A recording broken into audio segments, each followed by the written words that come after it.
My name is Ingrid Veninger. I'm the director, writer, producer of I'm a Good Person, I'm a Bad Person. You are watching the Canadian film section on Press Plus One.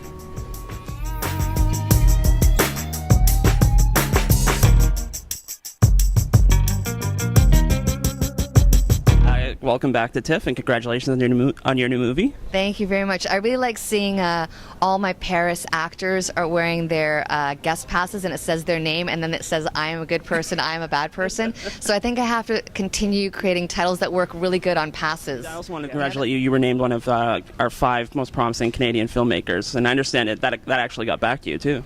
That got back to me via some people on Facebook before I was aware of it, and what an honor that was. What a surprise, and what an incredible honor with people, directors I really, really respect and admire.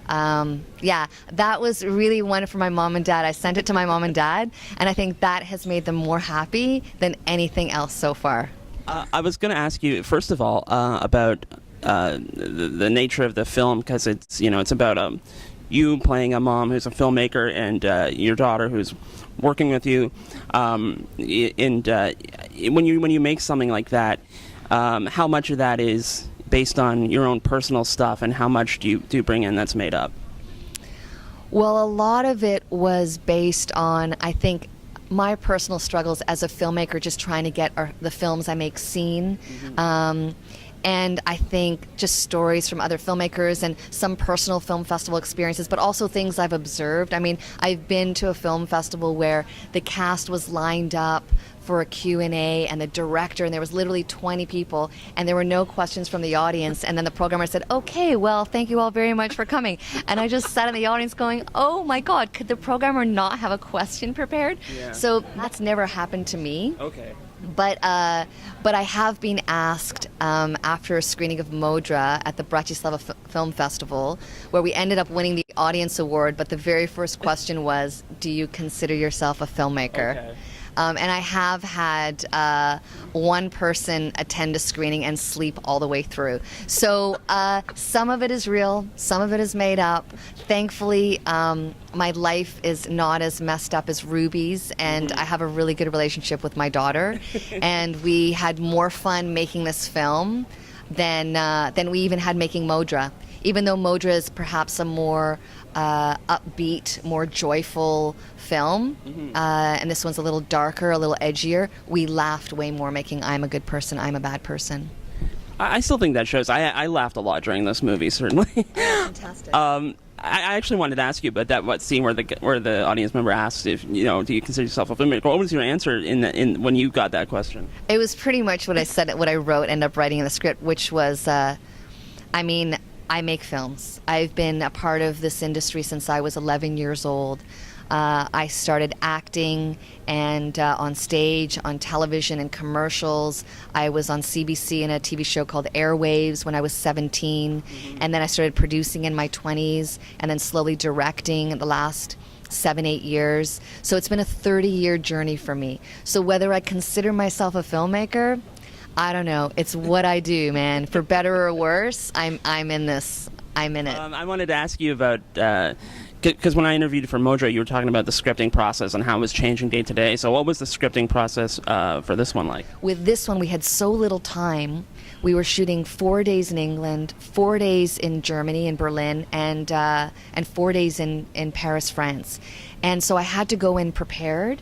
But with a small crew of 2 people, one sound recordist, one camera operator, Braden Sauter on sound, Benjamin Lichty camera. I got to give props to these guys because they were amazing. We started out with a plan, but then I wanted to be open to spontaneous, amazing accidents. For example, the poet that approaches us in the park. We were shooting a scene. We were doing something completely different, and he approached us, asked us if he could read us a poem. The camera stopped filming. He started reading the poem, and as soon as he started talking, I knew the guy was golden. I knew he was golden, and the poem just worked exactly with the thematic ideas of the film. So I asked him if he had 5 hours, if I could give him 50 quid, if he could sign a release, and did he want to be in a movie.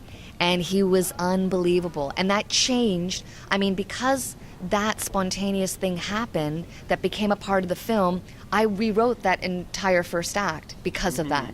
So I was constantly rewriting, again, during the night or day or in my sleep. So how did this all come together? Mojo was screening at Canada's Top 10 at TIFF Bell Lightbox, and I was watching all these films, and I just got inspired. I mean, Mojo was a lot of work, and we had a whole fall film festival run, starting with the world premiere at TIFF last year. And I'm producing Peter Mettler's film, and I just started teaching at York University. A lot on my plate. Yeah. I didn't count on making another film. And then I saw Denis Cote's Curling, and something sparked. And I was reading Grapefruit by Yoko Ono. Right. My daughter had a copy. It was originally published in the 60s. And I got inspired about telling a story about a performance artist. So Mojo released in February. March 1st, I started writing this script. Sat in a cafe every single day for like a religious 10, 12 hours a day. And March 20th, we were shooting. Wow. So, you had Mojo in the festival last year. You have this film in the festival this year. Even though it was kind of unintentional at the time, can you foresee maybe doing a hat trick? You're going to have a three-peat next year, another film in the festival, whether it's a short or not? I think... Richard Schiff has said he wanted to work with me.